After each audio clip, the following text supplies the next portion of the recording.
Welcome back to this series of topics. So we were discussing about the Cas9 enzyme, the structure of the Cas9 enzyme.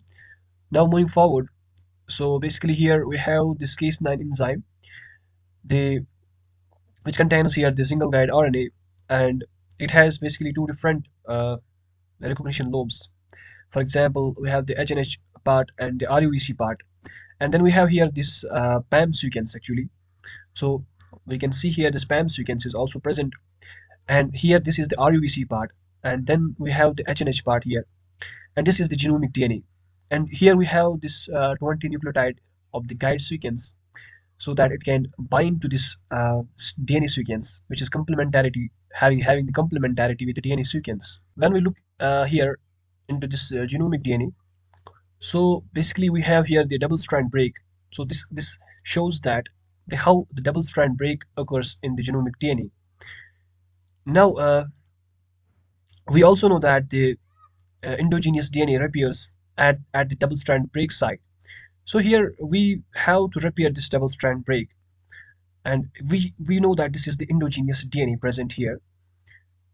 Now when we know that this non-homologous end joining, it happens in case of the recombination, and we can see here then how does it happens. So this is the non-homologous end joining. So we can see these are the small insertions which can happen here, sometimes the small deletions, or sometimes the substitution will happen. So these the random mutations which are active in both dividing and non-dividing cells. Then we can see that these random mutations which are active in both dividing cells and non-dividing cells. So these non-homologous end joining repair, it involves here this is basically the error-prone repair. It involves the indel mutations, sometimes the frame shift mutations, and sometimes the large deletions or inversions using two adjacent double strand breaks. And sometimes the loss of function screens happen, and sometimes the genomic rearrangements happen. And these non-homologous end joining mediated homology, independent knockout will also happen. And some other applications here, these are the gene targeting. We can target the gene by using the dead Cas9 effector, which we have seen in the previous lecture, and the transcriptional regulation, sometimes epigenetic modification will happen, and the live cell imaging will happen. Also the nucleotide editing can be used to perform, and sometimes we do the drug screens and genetic screens, and we also have the ligation mediated gene editing by double Cas9 nickase. Let us see here this different applications of the homologous DNA repair. So we will see first this is the donor DNA. So when the homology directed repair will happen, so we can here see this knocked in DNA sequence of interest. So we have here the knocked in DNA sequence.